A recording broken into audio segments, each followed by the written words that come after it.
pour que ce monde y retrouve sa véritable nature. Car aujourd'hui, nous avalons de la souffrance, en permanence. Et la médiasphère, elle est peuplée de ça. Il faut que nous sortions de ça. Si nous élevons un monde de crocodiles, ne nous étonnons pas qu'il y ait autour de nous des comportements de crocodiles. Et qu'on voit bien que je ne connais que la langue du crocodile ou du chacal. Et je fonctionne comme ça, et tous les jours. Hein, je dois être un tueur, je dois être le premier, je dois écraser les autres, et je vais mieux quand tout le monde va mieux, on verra une autre fois. Ça, c'est bon dans les films. Mais c'est pas bon pour moi. Voilà ce qui nous enthousiasme. Je vous remercie de votre écoute.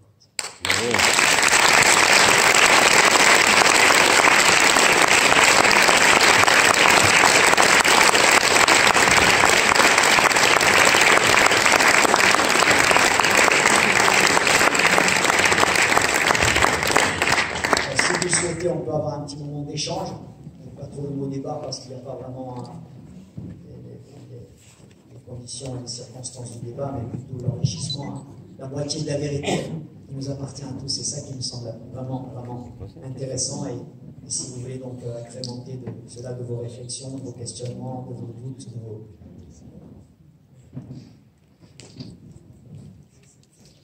On est à l'écoute les uns des autres.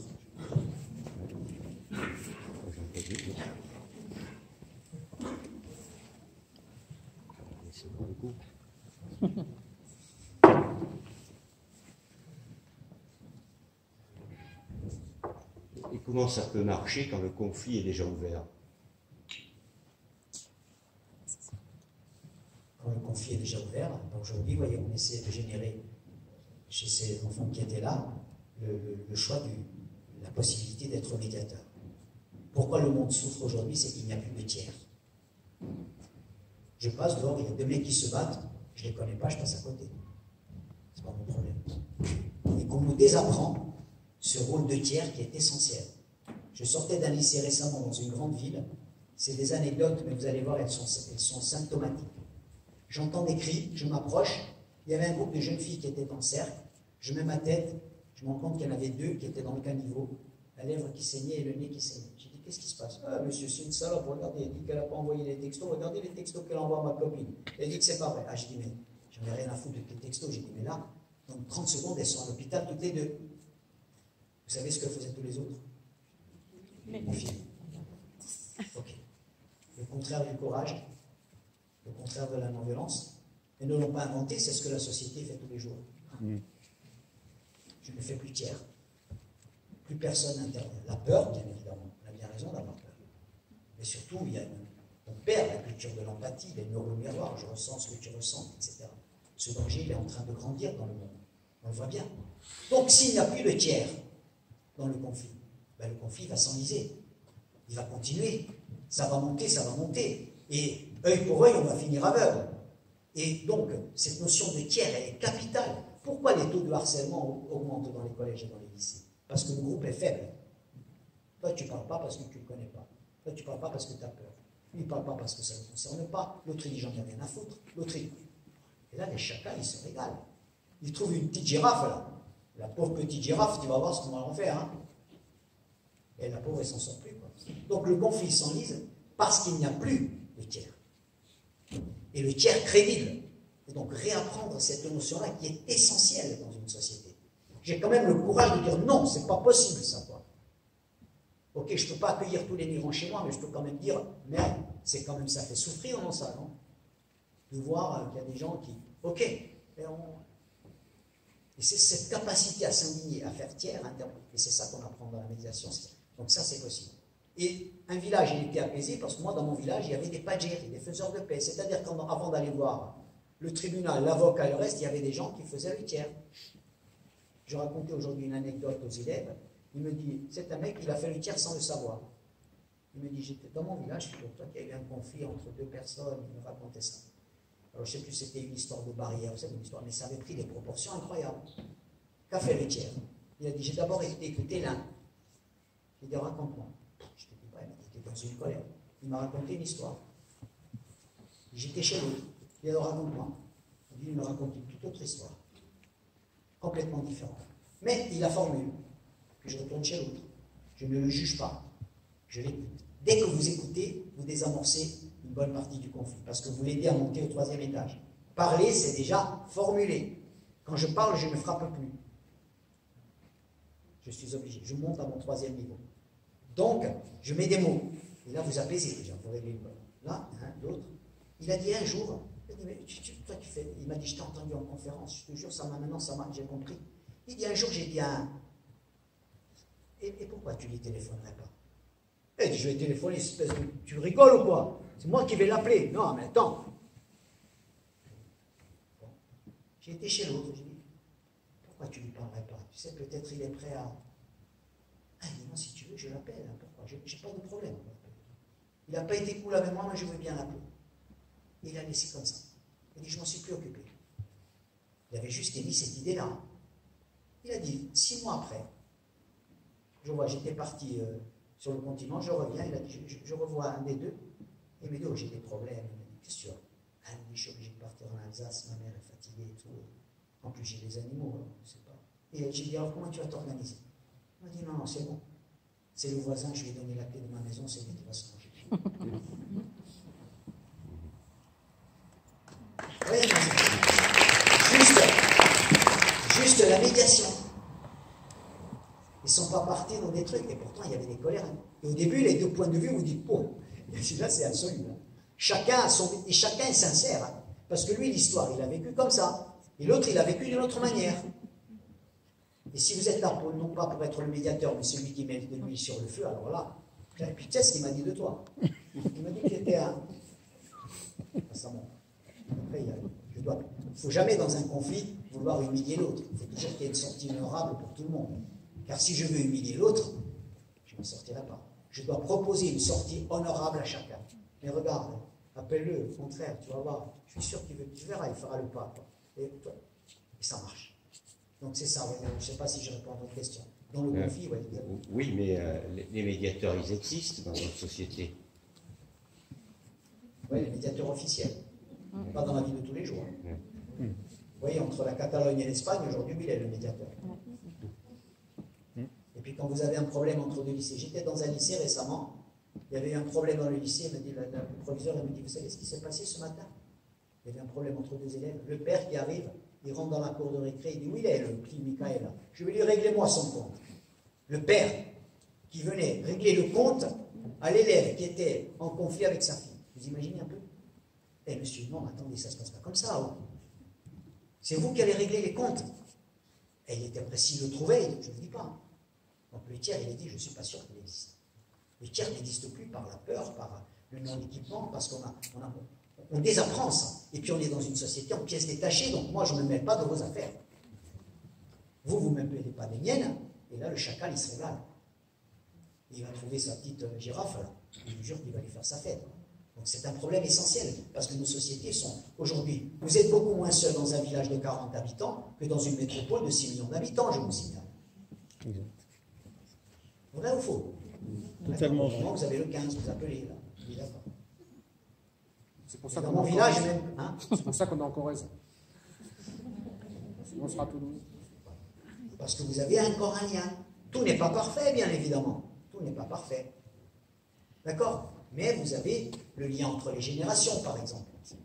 D'accord? Un enfant, il a besoin de références spontanées. Il a besoin de gens de tous âges autour de lui. Il ne fait pas la différence, d'ailleurs, entre un grand-père et un autre. Pour lui, ce n'est pas un problème. Il a besoin des uns et des autres. Mais si vous dites, ah, maintenant, les anciens, ils sont en maison de retraite. Tac, la sagesse, attention, c'est dangereux, il faut éviter. Mettez-la de côté, c'est dangereux. Il ne faut pas que les enfants écoutent. C'est pas bon. Donc, on va la parquer là-bas. D'accord? Et en même temps, ceux qu'on parque là-bas, ils vivent dans une violence structurelle incroyable. L'autre jour, j'avais un témoignage d'une femme qui travaille, elle me dit, tu sais, Jean-François, le premier jour où ils arrivent, ce qu'on nous dit de faire, ce ne sont pas des gens de votre famille. Donc ne les considérez pas comme des gens de votre famille et ne vous attachez pas à eux. Bon, ok, j'ai dit après. Après, par exemple, la grand-mère, elle arrive et dit, vous savez, j'aime beaucoup cette robe-là, le dimanche, j'aime la mettre. Non, madame, cette robe est trop difficile à mettre, vous ne la mettrez plus. Ok? Le poisson, vous voyez, j'aime pas trop quand c'est trop sec. Madame, ici, c'est des plateaux repas, vous mangerez ce qu'il y a. Si vous ne mangez pas, vous laissez. Le médecin arrive, il voit 25 personnes. Donnez-moi l'attention, madame. Ok, 5 minutes, ça va? Vous allez bien? Ok. Il monte à l'étage, il prend 25 cartes vitales. C'est peut-être une caricature. D'accord. Vous voyez ça? C'est-à-dire que vous avez travaillé toute votre vie pour l'autonomie, pour la dignité, pour le truc, et puis un beau jour, vous vous trouvez dans une machine, et vous... Ok. Et cette sagesse-là, apparemment, nous n'en avons plus besoin. Il faut la mettre de côté. C'est dangereux. Et vous voyez, ça manque, forcément. Parce que ces repères-là, dans la société, ils sont essentiels. Ils sont essentiels. Ces référents spontanés, on en a tous besoin. On a besoin de... Bon, voilà, ce sont tous ces violences invisibles qui font notre souffrance au quotidien. Et croyez-moi, hein, les sages et nos anciens en matière de tiers, ils connaissaient quelque chose. C'était extraordinaire dans un village. Combien ils savaient à la fois, mais non. Et puis ils savaient écouter. Et puis ils allaient. Ils n'avaient pas de formation en médiation, pas du tout. Mais le sens, ils avaient. Le sens de la paix, le sens du vivre ensemble. Et ils savaient justement, je lui ai parlé, t'inquiète pas, ça va. Cette sagesse-là, elle est capitale dans une société. Alors si vous estimez que, bon, que vous passez tout de suite, quand on passe à l'avocat, au juge et au tribunal, là, il n'y a plus besoin de médiateur. Hein. Ok, on est déjà au degré. Hein.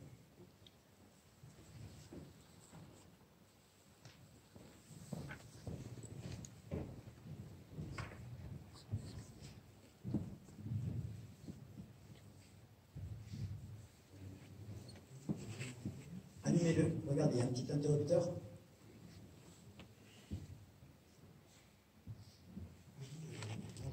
Merci beaucoup pour votre conférence. Vous entendez là? Il faut que vous mettiez le micro près de vos lèvres, s'il vous plaît. Voilà. Oui, d'accord. Voilà.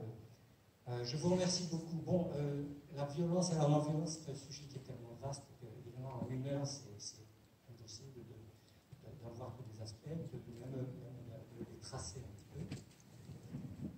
J'aurais quelques petits commentaires sur, par exemple, une conclusion que vous avez faite quand vous avez parlé d'un travail d'un cardiologue là, qui a dit que les jeunes aujourd'hui, la Fédération française de cardiologie.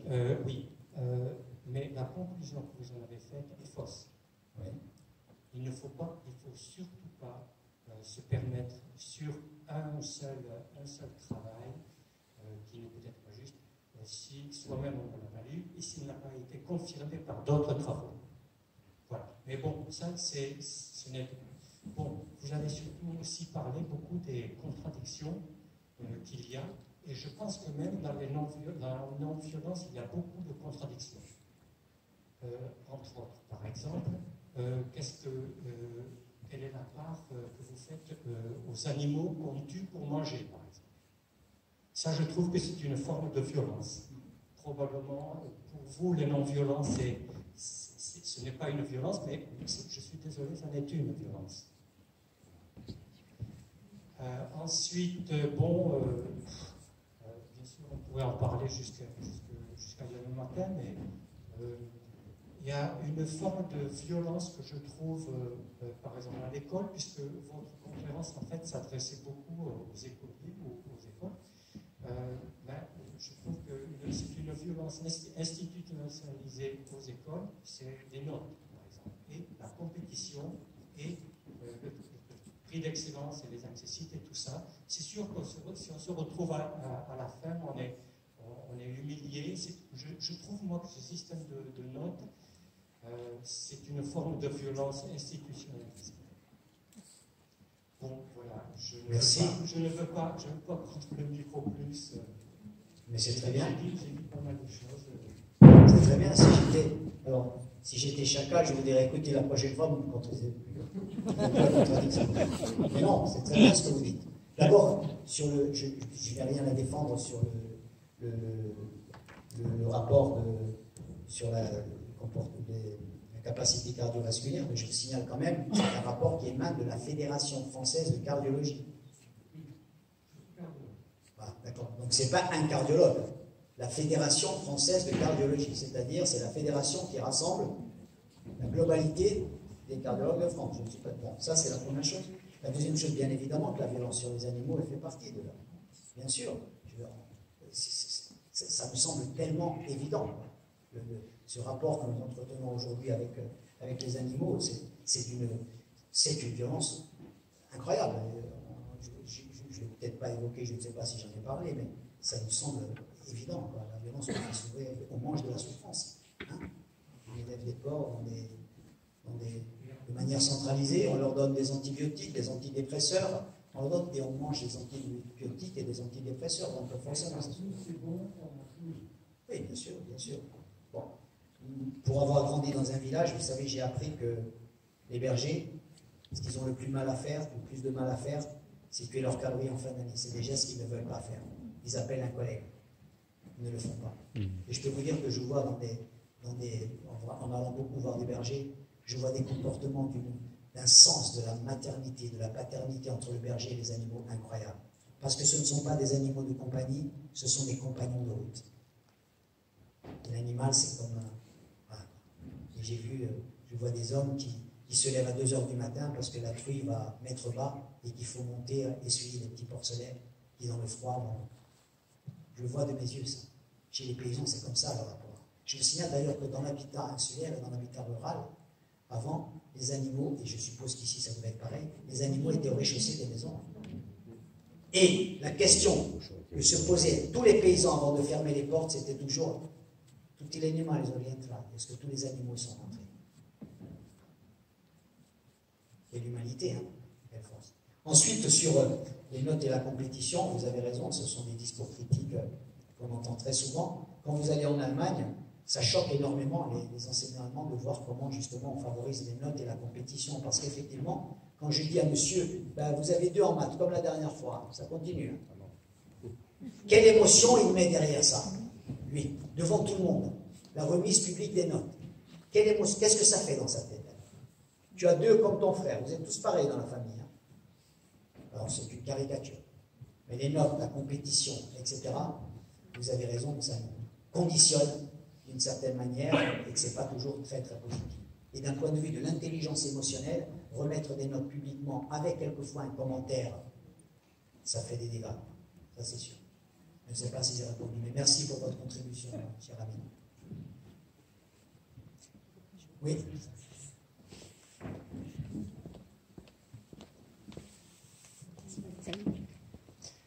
Déjà, merci pour tout ce qu'on vient d'entendre. Moi, je voulais savoir si les dernières violences et les attentats ont changé une réceptivité, une écoute dans votre, pas discours, mais art de vie. Est-ce que vous avez senti, par rapport à votre parole, une différence? Écoutez, je suis d'ailleurs stupéfait de voir l'écho que trouve la non-violence. Quand on a commencé en 2011, je vous jure, j'avais peur du ridicule. Je me suis dit, je croyais être menacé par une tempête d'indifférence. On me dit, qu'est-ce qu'il fait, lui, là? Et puis en fait, quand vous touchez le cœur, les consciences, il y a une espèce de contagion qui se produit. Et je peux vous citer comme ça des tas d'anecdotes où vous dites, ça vaut vraiment la peine de se vivre.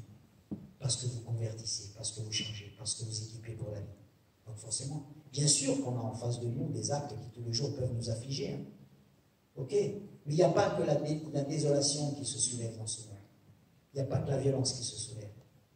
Il y a aussi tous les jours, soyez-en bien conscients, des milliers et des milliers d'actes vertueux, intelligents, fraternels, humains, qui sont commis sur la Terre, sur la planète. Mais ça ne fait pas la une. Faire le bien ne fait pas la une. D'accord? C'est systématique, c'est une espèce de... D'accord? Et par contre, et ça s'explique d'ailleurs, hein, si vous regardez les travaux de Michel Desmurget, qui a étudié par exemple l'omniprésence de la violence sur les écrans, il vous explique, il dit effectivement, un cerveau qui vient de recevoir une scène très violente, avec la pub derrière, il est beaucoup plus perméable au message publicitaire qui arrive. Je viens de vous donner un uppercut, vous êtes beaucoup plus sage, vous allez écouter ce qui vient après. C'est prouvé. C'est pour ça que la violence est omniprésente. Parce qu'elle aide, elle conditionne notre cerveau à être beaucoup plus perméable, beaucoup plus addict, bien sûr. Hein. Pas certain, il faut que je regarde la fin, là, comment ça va finir. Ah oui. Ce qui est beau, c'est que les enfants, ils ont envie de rester jusqu'à la fin de la conférence non-violence. Vous voyez qu'on peut aussi. On peut aussi les rendre addicts à de la bonne nourriture. C'est merveilleux. C'est possible. Tout dépend. Par quoi nous nous laissons inspirer, par quoi nous nous laissons guider, vous voyez. On pourrait se laisser inspirer par cette médiasphère, etc. Moi, je préfère me laisser inspirer par d'autres images. J'ai regardé récemment, après Barcelone, ce père qui a perdu un enfant de 3 ans dans la tragédie. On le voit en train de s'enlacer avec un imam qui pleure 2 fois plus que lui. Parce que lui, il est doublement blessé. Apparemment, ça a été fait au nom de sa religion. Et lui, avec sa religion, il prie pour l'humanité entière. Ça l'inspire. Ça me parle. Ça me met en paix. Par quoi nous nous laissons inspirer? Par quoi nous nous laissons porter? Donc forcément, il y a le pire et le meilleur. Et si on met le meilleur à la une, je vous jure, c'est contagieux. Ça nous apaise. Je vous invite à regarder à partir de demain dans les réseaux une chanson qu'on a écrite dont le clip sort demain. Ça s'appelle Ma sœur musulmane. Je suis certain que c'est la chanson qui va indisposer tous les programmateurs radio de France. Parce qu'on est tous dans la peur. Et pourtant, je crois que c'est une chanson vaccin. Et je suis convaincu qu'il y en aura au moins un qui sera assez intelligent pour dire ça vaut la peine. Parce que c'est ça qu'on veut. 98% des gens sur la planète veulent vivre ensemble, veulent vivre en paix. Sauf que nous sommes traversés par plein de choses. Violence, avidité. Je voulais juste faire cette petite remarque-là. Vous savez, il y a une écrivaine indienne que j'aime beaucoup. Elle s'appelle Arundhati Roy. C'est une des grandes consciences de l'Inde. Elle a écrit dans un de ses livres, elle dit, mais comment, j'ai observé, avec l'Inde qui essaie de coloniser tous les peuples autochtones, là, en essayant de leur imposer, de déforester, des mines, etc., de ravager des fleuves qui sont... Bref. Il dit, on s'est rendu compte que les peuples autochtones, c'est-à-dire les plus petits, les plus démunis, ce sont les plus engagés pour défendre la terre. Et ils ne changent pas. Alors elle demandait, elle parlait au ministre, elle lui disait, mais comment vous expliquez ça? Elle dit, mais qu'est-ce que vous voulez que je vous dise? Pourtant, croyez-moi, on emploie les bons moyens. Elle dit, le problème, c'est qu'ils ne connaissent pas l'appât du gain. Ces peuples-là ne connaissent pas l'appât du gain. Alors il lui dit, mais alors qu'est-ce qu'il faut faire? Ah, il dit, soit on envoie des chars et on les élimine. Elle dit, autrement, il y a une autre solution. C'est laquelle? Elle dit, il faut mettre une télé dans toutes les maisons. Avec les télés, ils vont apprendre l'avidité. Ils vont apprendre l'appât du gain. Leurs enfants vont apprendre l'avidité. S'ils apprennent l'avidité, dans 10 ans, ils sont morts. Est-ce que nous avons appris l'avidité? Je ne sais pas. C'est une éducation ouverte. Si nous n'avons plus que ça, si la fin justifie les moyens, et donc si la fin c'est l'argent, tout est possible. Si la fin justifie les moyens, et si la seule fin que nous avons c'est le pognon, qu'est-ce que nous faisons ici ce soir? D'accord? Là, c'est l'avidité qui est au centre. Si nous apprenons l'avidité, chacun va relever pour lui. Et moi, quel que soit mon projet, s'il me rapporte, et même si vous, il n'est pas, moi ça me rapporte. Puis vous, ça vous rapporte tel autre, et puis il n'y a plus de cohérence, il n'y a plus de... Oui. Et ça, c'est extrêmement intéressant. Merci, madame. Et je voulais vous demander si vous n'avez pas eu peur, à partie répondu, d'être moqué. Moi, ça fait 30 ans que j'ai cette art de vie, mais souvent, c'est mal vu en face, quoi. On vit dans le pays des bisounours, c'est super compliqué, même pour les enfants, de combattre contre ce monde de violence et d'essayer d'apporter cette non-violence, en fait. Et je voulais vous demander si vous n'avez pas peur, parfois, si vous n'avez pas été moqué, si vous n'avez pas eu super difficile et rentrer en disant j'y arriverai jamais parce qu'il faut se battre contre tous. Absolument pas. Mais j'invite d'ailleurs ceux qui portent cette critique-là à vivre avec moi la vie de bisounours, ils verront ce que c'est. Ils verront ce que c'est, combien c'est exigeant, combien il faut se lever tôt, combien il faut réfléchir au message qu'on veut porter, combien ce message va être pertinent, combien il faut être convaincant, combien une intervention devant 250 lycéens comme aujourd'hui ça demande beaucoup de travail, combien c'est un combat, combien c'est une lutte, combien... Voilà. Donc il n'y a pas, bien sûr qu'on peut avoir peur, bien sûr, la muraille en face, elle est, bien sûr, et puis vous voyez très bien qu'avec ça, vous ne faites pas la une. Et puis je suis dans un métier qui est un métier d'artiste, où il y a une sorte d'idéologie du désengagement. C'est-à-dire, plus tu es engagé, moins tu es artiste. C'est drôle, hein? Plus tu fais bien ton travail de menuisier, moins tu es menuisier. C'est drôle. Moi, je considère que mon travail d'artiste, c'est de porter la lumière. Et je me suis rendu compte qu'effectivement, dans un concert, on peut apporter beaucoup de lumière. Mais pour apporter ce que je vous apporte aujourd'hui, je ne peux pas le faire dans un concert. Donc, je vous le fais en étant là. Je le fais avec vos enfants en étant là. Donc, c'est ça. Donc, et dans mon métier, je vous jure, je n'ai économiquement aucun intérêt à ça. Mais Jean-François, aujourd'hui, vous savez ce qu'on dit à toutes les radios? Il ne faut pas être anxiogène. Ils n'ont pas compris que la bêtise, c'est anxiogène. Enfin, des fois, vous entendez des trucs, vous dire c'est payé avec nos impôts pour faire ça. D'accord? On leur dit qu'il faut faire du cocooning. Donc, il ne faut surtout pas dire aux malades, oui, monsieur, vous avez ça. Il faudrait que vous fassiez ça, monsieur. Non, pas absolument. Il ne faut surtout pas que les gens réfléchissent, posent des questions. Il faut faire du cocooning, etc. Donc, je suis dans un métier Je n'ai aucun intérêt à ça. Hein. Aucun. Aucun. Mais malgré ça, quand la conscience vous appelle, vous y allez parce que vous dites, je ne peux pas faire autrement. Effectivement, quand je me suis lancé là-dedans, je n'aurais jamais imaginé que ça allait me prendre autant d'énergie. Je vous le dis. Mais là, je ne peux plus reculer. Même si je veux donner ma démission, il n'y a personne qui la prend. Donc, vous avancez avec les autres, et vous êtes de plus en plus nombreux, et vous éveillez, et là, vous donnez envie, et c'est fabuleux, quoi. Je vous l'ai dit, je suis milliardaire, donc je n'ai pas de problème, je n'ai aucun problème avec ça. Et donc, ce n'est pas un truc de bisounours, c'est réapprendre, se reconnaître, et dire, apprenons. Vous savez, Saint-Exupéry disait, le pire qui peut nous arriver dans le monde aujourd'hui, c'est d'être spectateur. Et de croire justement que la démocratie, c'est voter une fois tous les 5 ans, monsieur le maire. Non. 6. Non. Et c'est bien pour ça qu'on demande trop à nos élus. Et puis quelquefois, on a des élus qui ne sont pas à la hauteur. Ok. Parce que nous pensons que la démocratie, c'est cocher une case tous les 6 ans, et puis je rentre chez moi. Non. La démocratie, c'est voter 365 jours par an. Aujourd'hui, nous avons voté à Alassane. Nous avons voté. Vos enfants ont voté. Parce qu'ils ont partagé quelque chose qui peut leur être extrêmement précieux dans leur vie d'aujourd'hui et de demain. Et c'est ça qu'il faut que nous retrouvions. C'est ce que Václav Havel appelait le pouvoir des sans-pouvoir. Tous les jours, nous sommes des changeurs du monde.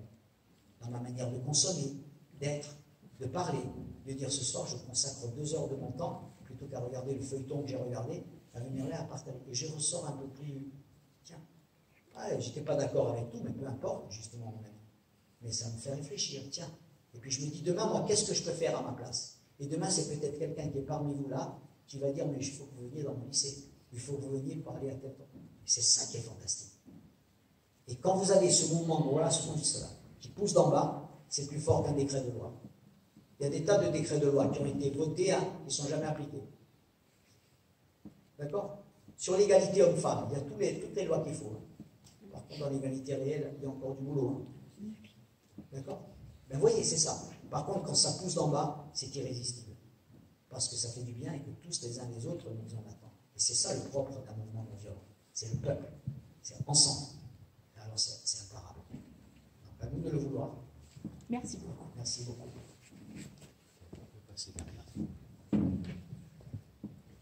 Justement, j'avais une question plutôt pratico-pratique sur le fonctionnement de votre association. J'avais un discours. Dans mon métier, je pratique déjà la communication non violente. Qu'est-ce qu'on peut faire aussi? Nous, là, on est venu vous écouter et voilà.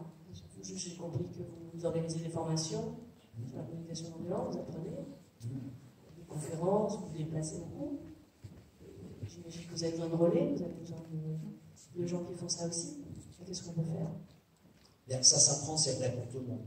C'est-à-dire, je disais tout à l'heure, tiens, ce livre-là, c'est un livre de chevet. Je commence déjà par mieux connaître. Alors celui-là, c'est une compilation, il y a l'intelligence émotionnelle. Et ça commence par mieux savoir. Qu'est-ce qu'on peut faire contre un problème? On vous dirait, faut agir. Non, il faut savoir. C'est la première des choses. Je m'alphabétise. Et mon temps de cerveau disponible, même si c'est que 3 pages par jour, ça m'aide. Donc, moi, j'ai rien à vendre ici parce que les formations, je l'ai déjà dit, mes conférences sont bénévoles, bien évidemment. Je n'ai pas besoin de l'expliquer parce que si elles étaient payantes, j'en aurais fait 10. D'accord? Parce qu'il n'y a pas d'argent pour ça. Il n'y a pas d'argent à dépenser pour la non-violence. Il y en a pour autre chose, mais pas pour ça. Okay. Mais ça, c'est pas un problème. Donc ensuite, on n'a rien à vendre avec la Fondation. Par contre, on suggère donc, ces formations, il y a plusieurs protocoles d'intervention. On suggère ces formations. Ces formations, on les cofinance ou on les finance. On ne pourra pas on ne pourra pas tout cofinancer ou financer. C'est pour ça qu'on dit aux gens, bougez-vous, parce qu'à un moment donné, donc on fait naître ce désir de formation. Pour faire ces formations, ça peut être des groupes de citoyens, de parents, d'éducateurs. Ça se fait par groupe de 15 personnes. Et ce sont des formateurs ou des formatrices avec lesquels on travaille, qui sont ceux de notre fondation, mais qui sont ceux d'autres organismes qui existent en France. Et Dieu sait s'il y en a. Les IFMAN de France, Institut de formation et mouvements alternatifs non violents, les MAN, Génération Médiateur, les gens de la communication non violente, etc. Il y a tout un réseau en France extraordinaire de gens qui d'ailleurs sont des formateurs d'une très grande qualité. Par exemple, ces 2 jours, vous avez une formatrice qui est intervenue en Corse pour tous les journalistes de France 3 Corse, par exemple. Ça fait 2 fois maintenant qu'ils font des séminaires de 2 jours sur la communication non violente dans les médias. Je peux vous dire, ça change. Eux aussi ils comprennent.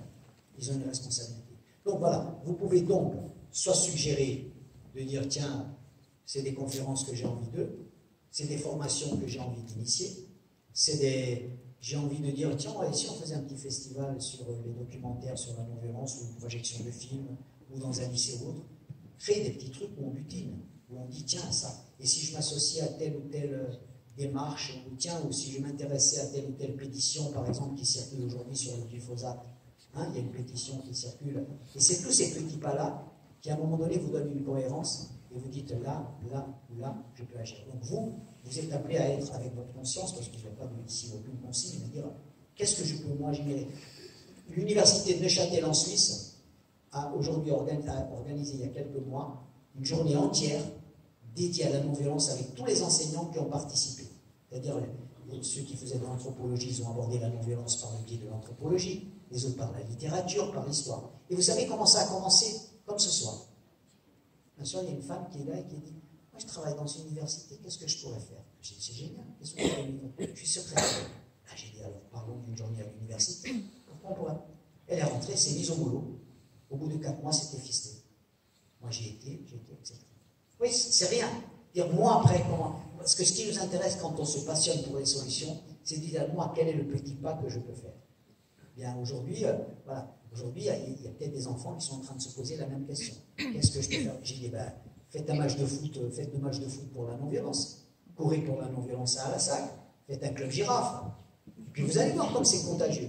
Et puis organisez-vous, et puis faites une tombola de la non-violence. Et puis il y a plein de choses. Et puis faites un jardin collectif. Vous allez voir que ce n'est pas l'homme qui cultive la terre, c'est la terre qui cultive l'homme. Et ça va être profondément non-violent. Parce que vous allez apprendre justement à cultiver et que non seulement vous allez pouvoir avoir du bio, mais vous allez peut-être vouloir partager.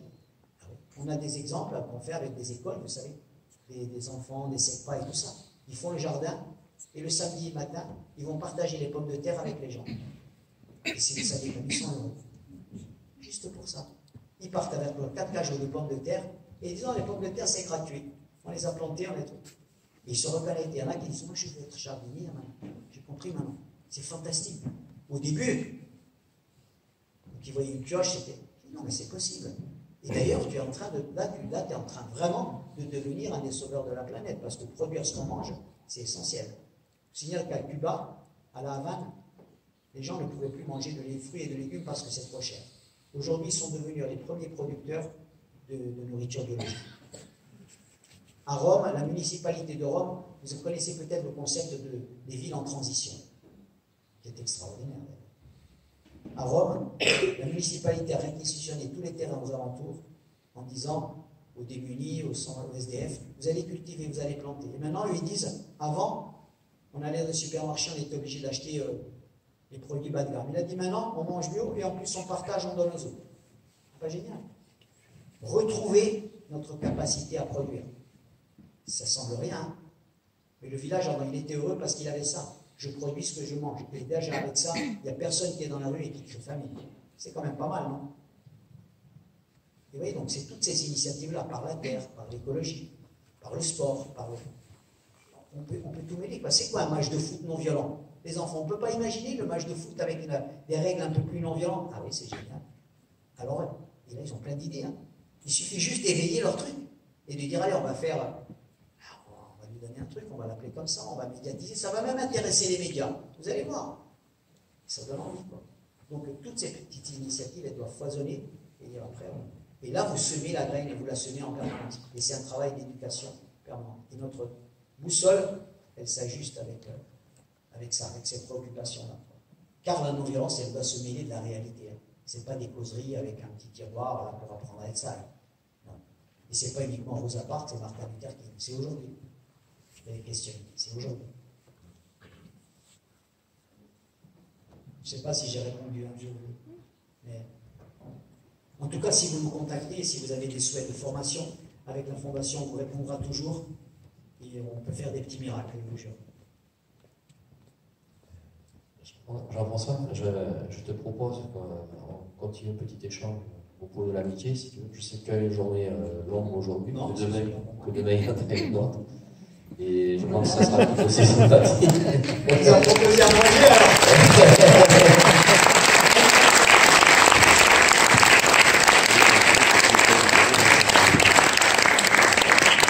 vous invite à nous retrouver à la sortie, juste au coin au comptoir.